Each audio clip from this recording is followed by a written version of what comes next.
this place of embracement with this being, this consciousness, this entity.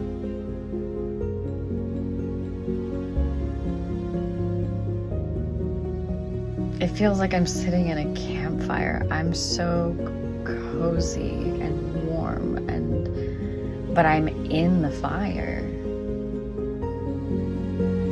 not burning, but I'm being held inside of it. And it's a beautiful place to be.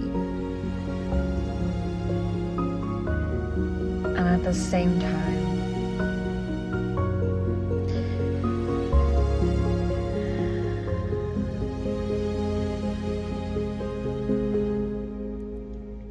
off to the side, I can see my body being held in the chamber on the ship of my guides, which is my ship of my oversoul, my higher self, Naturankah.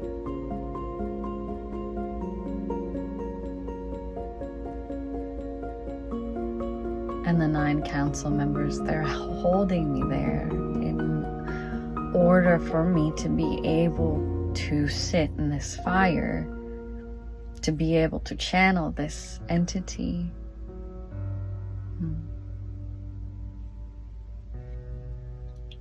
Who so dearly wants to speak to their people.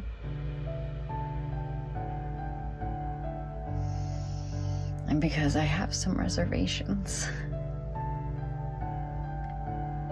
from my own programming, they have to hold me in that chamber so I can fully sit in the presence of the light of God, without being consumed by the fire in my human state of being. My body can't handle this much light all at once for an extended period of time. If it was exposed to this light and this fire without assistance at this time, it would be like experiencing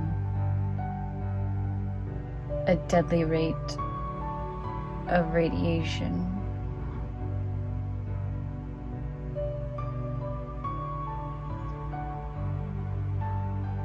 But I'm safe here.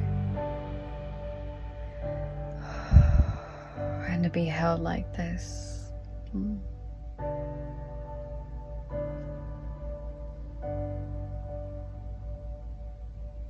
It's like the warmest love from your parents as a child.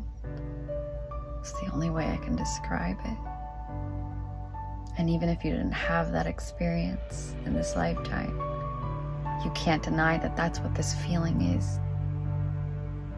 It's like what you know to be true of a family and a father and a mother. To be held in their embrace and their support and their love and their understanding. And just to be in full trust of them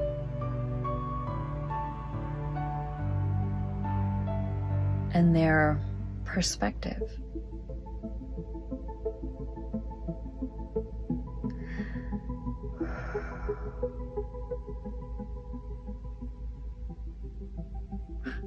It feels so good, I don't want to leave.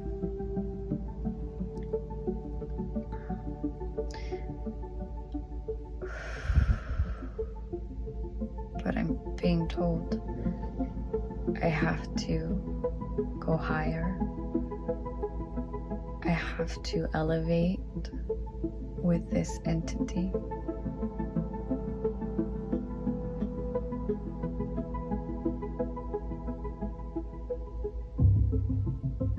that my body will be safe in this chamber as I rise through the fire.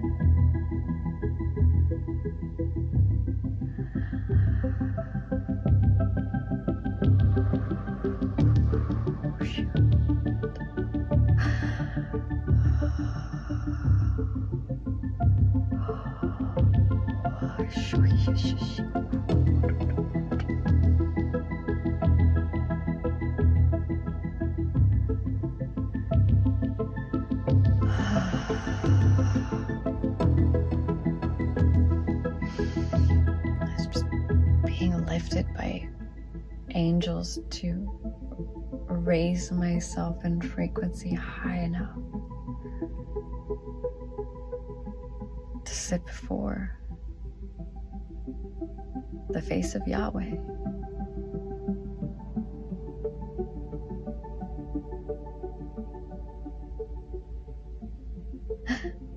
And they're telling me they can only take me as high as the 11th dimensional frequency.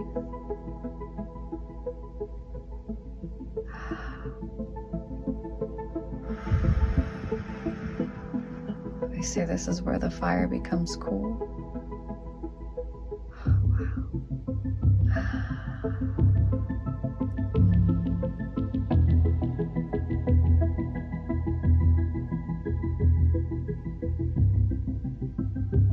Yes, this is where the violet flame originates from.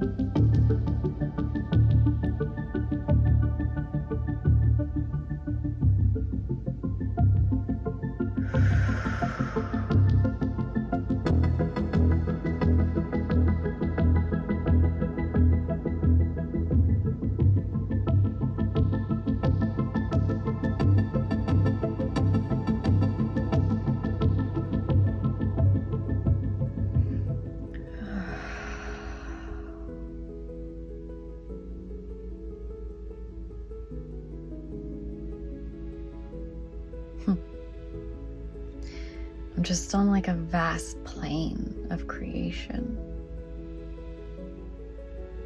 That's the only way I can describe it. It's like a big open field, like when you see a big open field and it's just endless, and you see, the only thing you can see is the horizon and the sky above, but the field is actually the sky below. It's like a field of clouds. They're not the same clouds that we know, but that's what it looks like, and that's what it feels like. It's just this endless landscape of this foggy, cloudy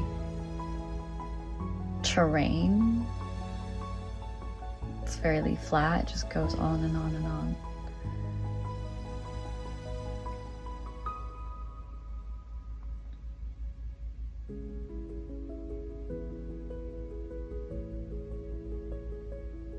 Trying to find out what is above it.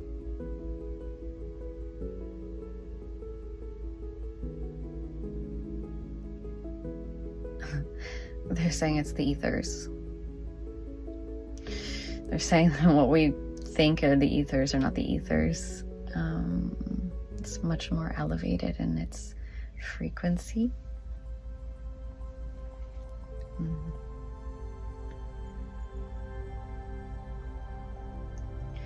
They're saying that God resides beyond the 12th dimension.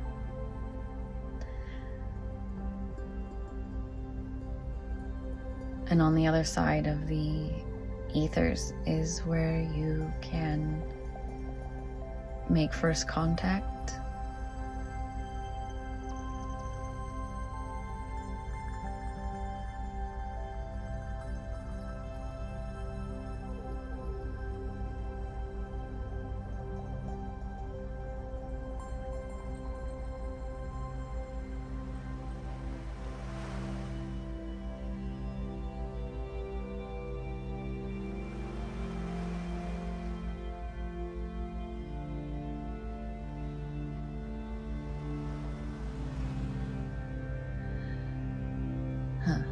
And there's also shapes,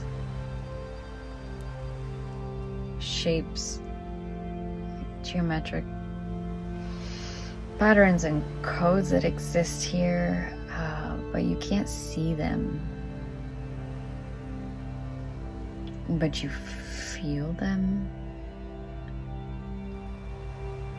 And they're actually making different tones of sound, of, frequency, vibrations, in a very harmonic way, but it's a sound that doesn't really exist on Earth. It's harmonic and balanced and beautiful, but it's almost a little off-putting to like the human mind.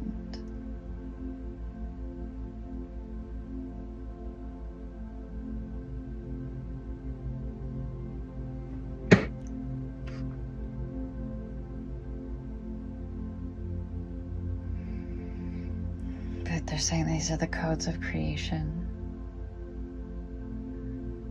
You are at the edge of the universe.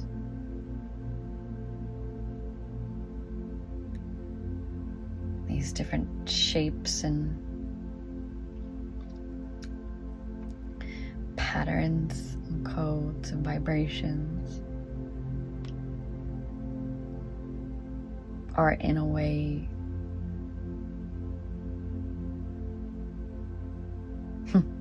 they're saying being tested for manufacturing. Tested for manufacturing. They're just kidding. They're saying it's almost where a place of play and experimentation before creating worlds.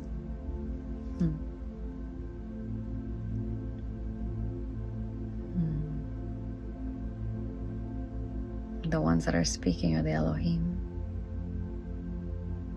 This is where they reside. This is their home. This is their playground.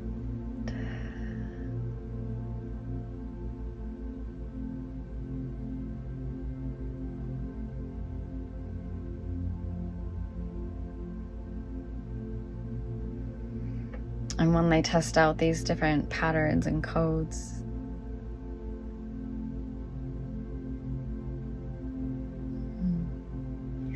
they say they design a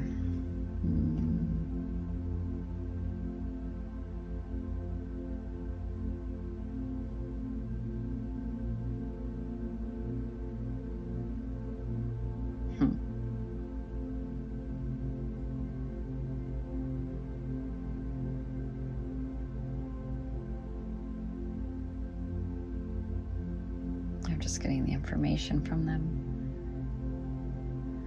Wow.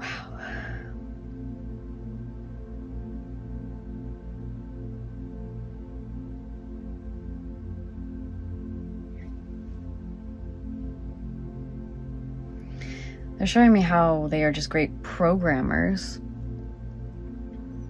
They test out different combinations of frequencies and shapes and patterns. And then they come up with basically a narrative or a storyline. They're saying just as children play and make up rules of their own games,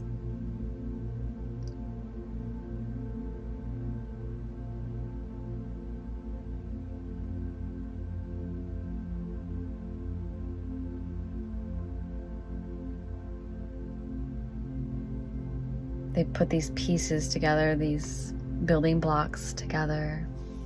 They test them.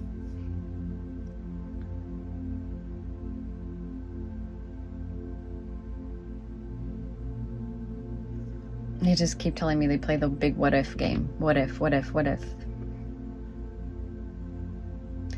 They're saying, but not without purpose. This is not a realm of utter chaos.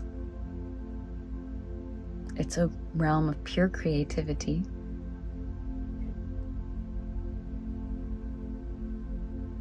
They're saying Deanna likes to refer to it as the quantum playground.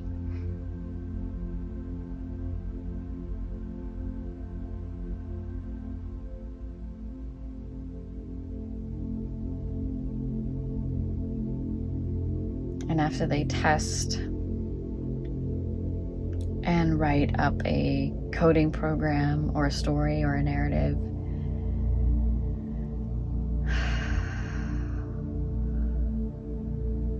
because the living word is what puts physical creation into action.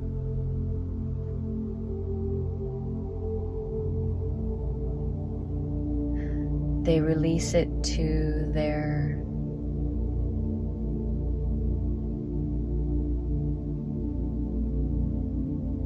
they're saying counterparts. They release it to their counterparts, which are the Father and Mother Creator Godheads.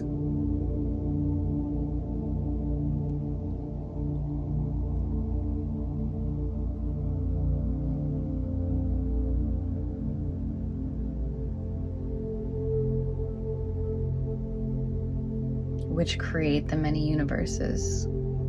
So each Godhead. And they want to clarify that God does not mean all-powerful ruler in this scenario. They want to be clear. It is a creative expression source, they're saying. Each Godhead entity. Sometimes there's a group of Godhead entities that use the same Elohim codes and packages, they're saying, that they're given as a group, Godhead collective, and create universe from a collective Godhead space. And then there are singular universe Godheads, still in co-creation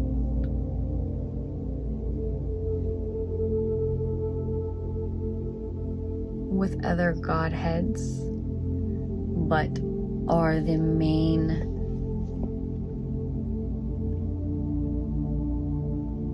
creator representation, that they speak on behalf and speak for that universe at hand. So essentially they're saying they're responsible for the evolution of that universe.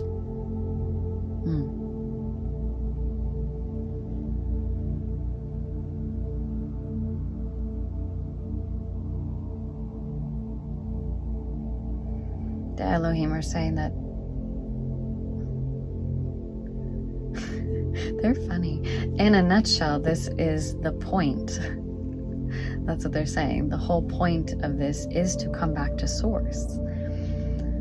But we create scenarios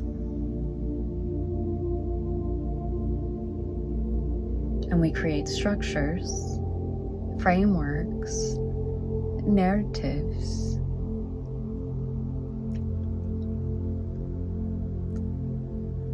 for soul fragments to experience. And the whole point is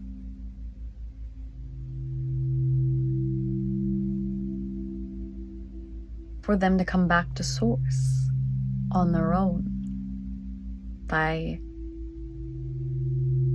their own divinity and their own sovereignty and their own free will. Although not all soul fragments have free will in every scenario, but it adds to the soul registry of experience.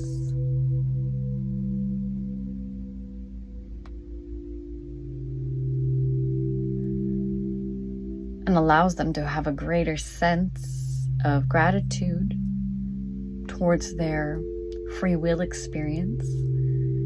And when the soul fragments are in their free will experience that was designed for them, these soul fragments of Source, the whole point is to come into their own ascension. And so these Godheads, we will introduce ourselves. We are the Elohim. We are the creators of the universe. We are not God. We are not Source. But we are the beings in between. We are the highest of angels, if you will, although we don't truly identify as angels, but you can imagine us just a level above.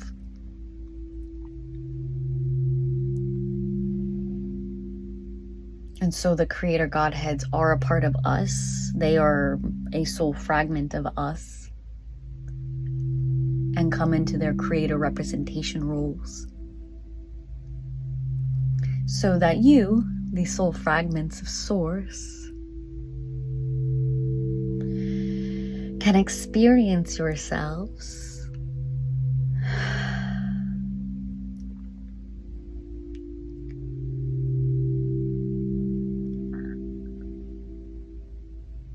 with the density that you obtain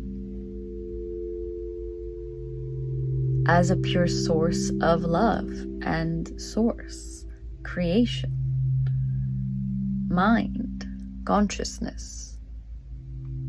And so the whole point of this and your ascension, the whole point of your ascension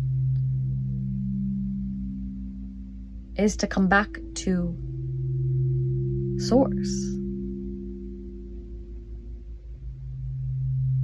Because Source had to learn to love itself. And the way that it could learn to love itself, it had to be mirrored. It had to be externally desired. You can desire yourself all you want, but it is quite lonely.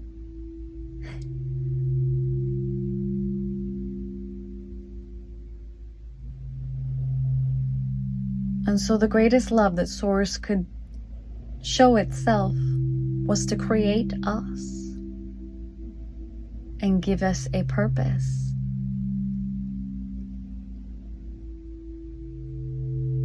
And with that mission and that knowing and understanding of who we are, we begin to build and create and weave.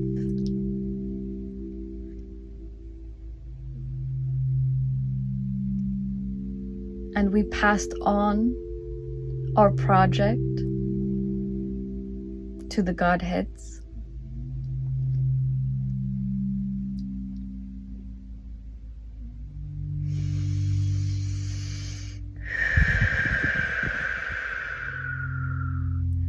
And the Godheads passed on their project in its completion to you. And ever since,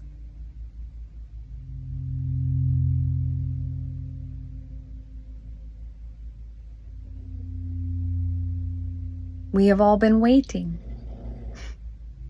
for what seems like eternity to see how you would develop among many other planets, yes, races, yes, consciousnesses, yes, thought forms, yes.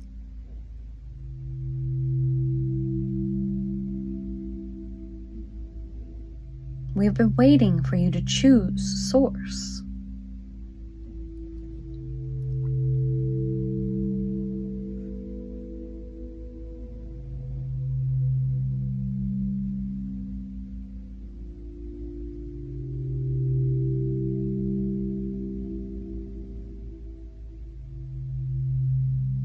Because what other greater love could there be? for you to step outside of yourself and choose you. And that is why you must come into your own self-love, to have your own self-realizations of your connection to the higher order of light and your ascension process.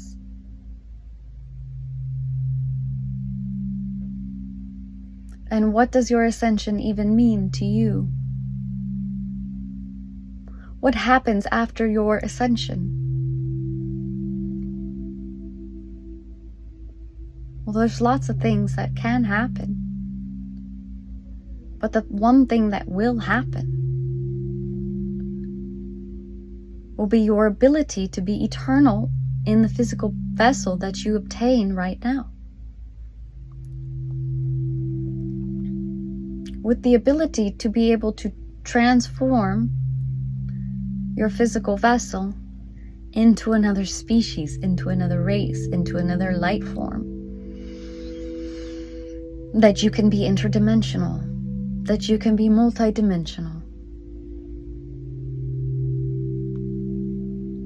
that you can travel about the universe at will. Because now you are running on the love of Source at all times. We can do it,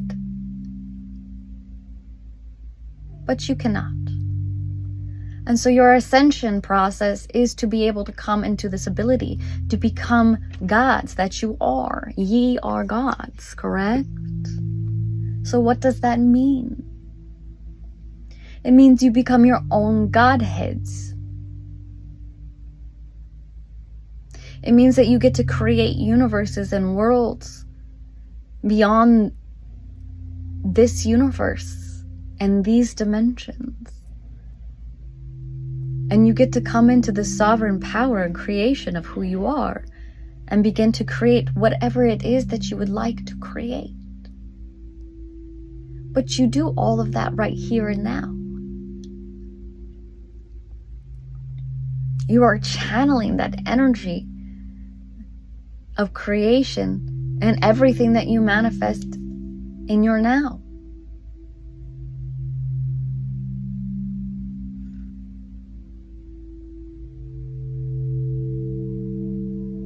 So we would like this to uplift you in your hope of where you are moving into energetically.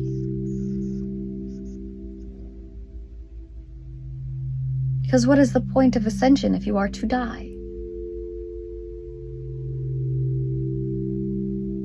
And while death may be a sacred process,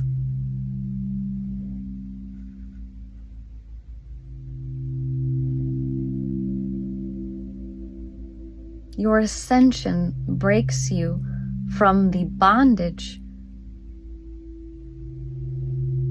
of death. Your ascension gives you free will of death. Should you so choose that experience for yourself. We guarantee you won't.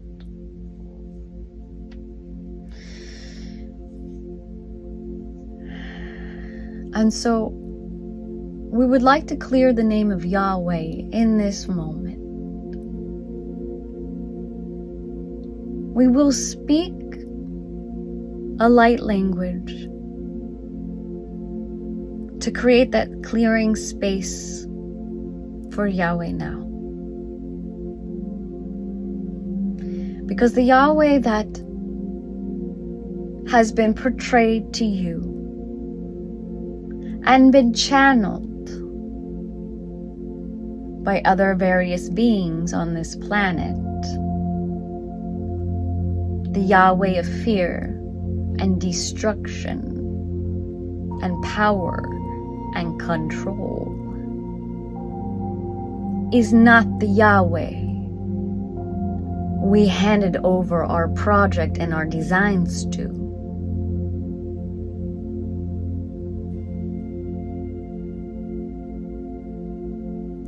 Yahweh is the Father energy of this universe.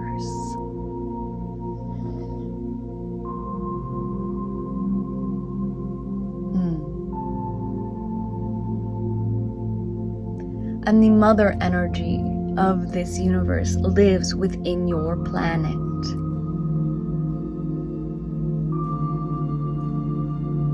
Yahweh and your planet, Uta, have a very special relationship. They are your father and your mother. They are not source. They are two lovebirds.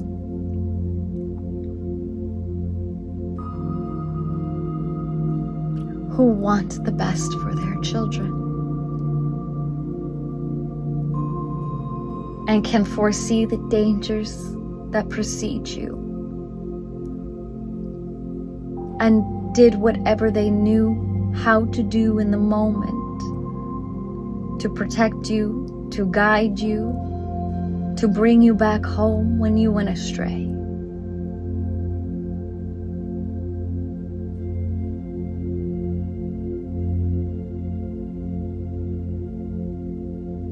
And so, like any good loving parent of a rebellious teenager,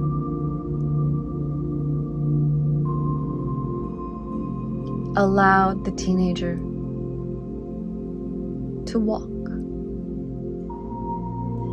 and experience and live and understand and come into their own maturity and responsibility of self-accountability. And while those may be very hard lessons to learn amongst all of your brothers and sisters who are floundering about, you have a beautiful opportunity as the children of God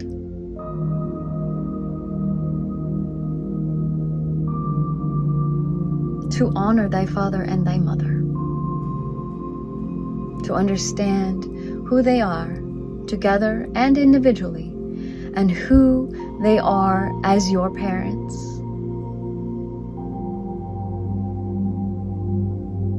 And that is what you are coming into knowing now. That is what is the collective is understanding about themselves now. That is why the collective is coming to a place where they are centering and grounding. That is why they are coming into a space where they are releasing judgments and fears and programming, so that they can make way for their ascension. And your ascension will occur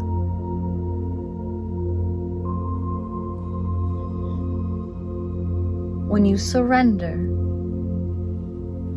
to the truth of who your family is.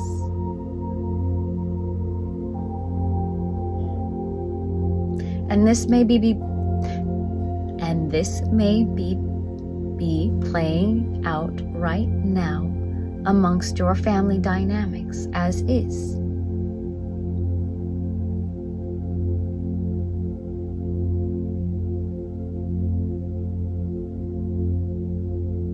And it is not meant to be taken in such a literal sense, but an energetic sense.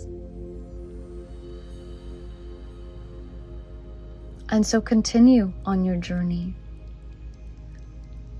If this triggers you, good. If it uplifts you, great. Either one is good for you.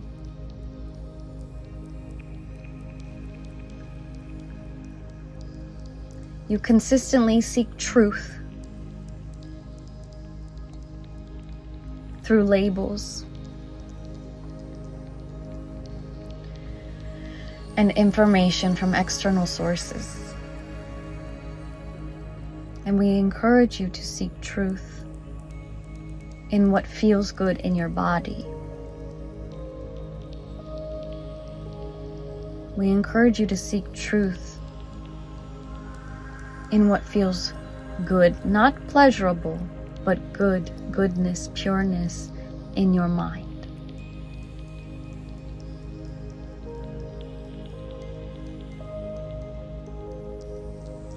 when you start to tap into what is good for your body and what is good for your mind, what puts you at ease, what puts you at rest, what puts you in a state of joy, what puts you in love, what puts you in these frequencies that you are hoping you would experience all the time. That is your truth. And from that space of truth that you can reside in within yourself, all shall be added unto you.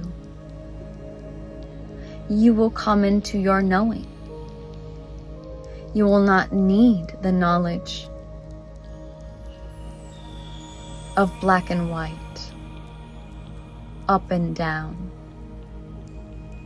good and evil. You will have the knowing of who you are within the greater cosmic universe. Amongst all the deities, amongst all the demigods, amongst all the characters that you have created over time and became real because you created them. That is how we designed you.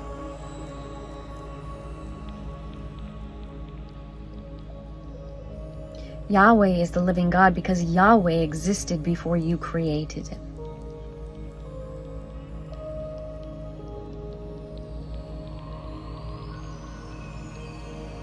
Uta existed before you created.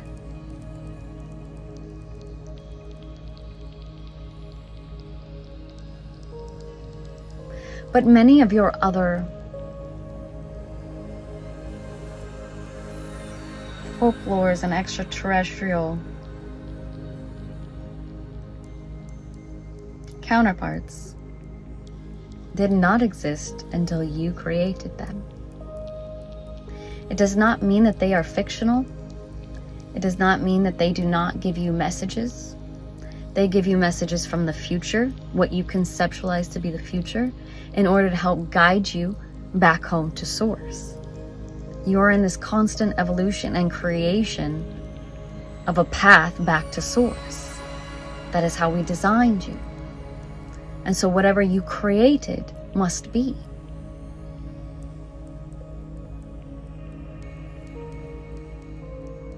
And so all of it is real, and all of it is technically fictional. It is real because you believed it was real. Santa Claus is real because you believe it is real, correct? It's why you have these sort of imaginary things to celebrate.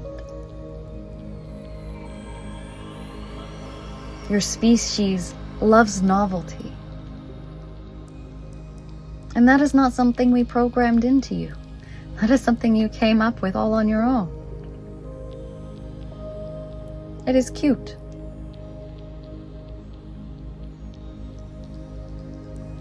There are some things that you did not create, and there are some things, most things, that you did create. And so we ask you to take supreme authority over yourselves. What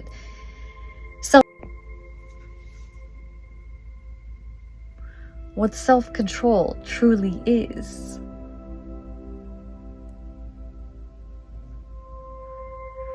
Is to take accountability for the power that you hold. And your ability to be able to transurf timelines through different emotional states. And your ability to time travel the universe through these incredible gifts that you are coming into in the process of your ascension.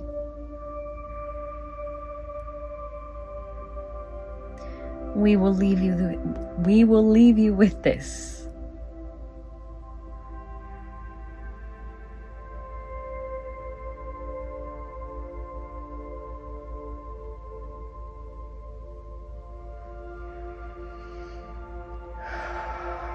Shuka Arium Pao Darashum Pariau Daram Uatam Param Yakau Daram Tariakum Parum Irisi Kiram Pom Arium Pam Pam Pam Iri Itaram Pam Justustauram Doyataufa Dosham Dauvam Ishatavumov Yahunkar Vayoshura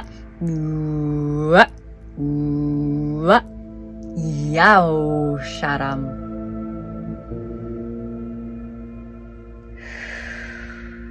We thank you for your time and your willingness to step forward and receive the message from the Elohim.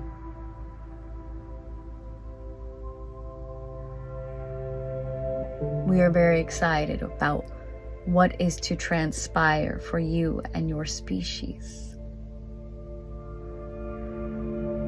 Do not doubt, do not worry, and do not fear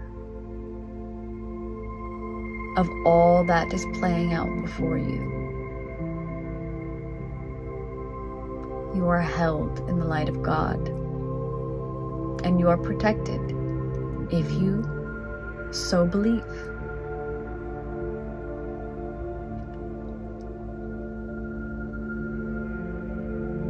Yahweh is a great father, and Uta is a wonderful mother.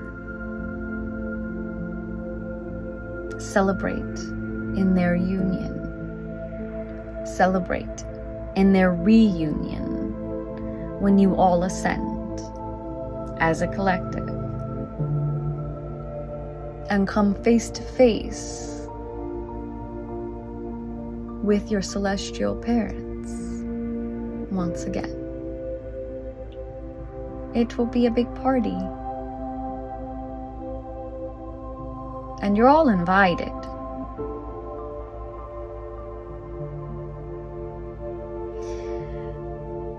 As above, so below, and so be it. Umpa parash uf.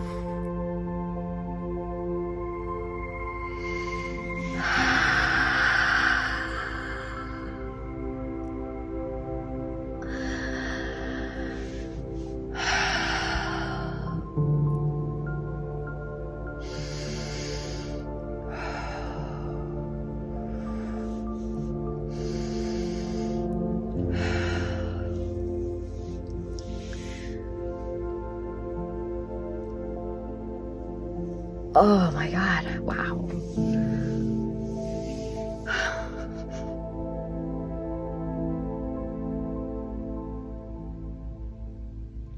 To be in that state, in that realm, in that dimension, and that frequency is so, whew.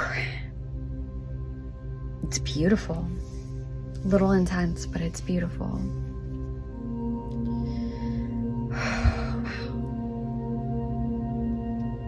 Can't wait to listen back to all of that. Thank you all for coming and being a part of this. Until next time.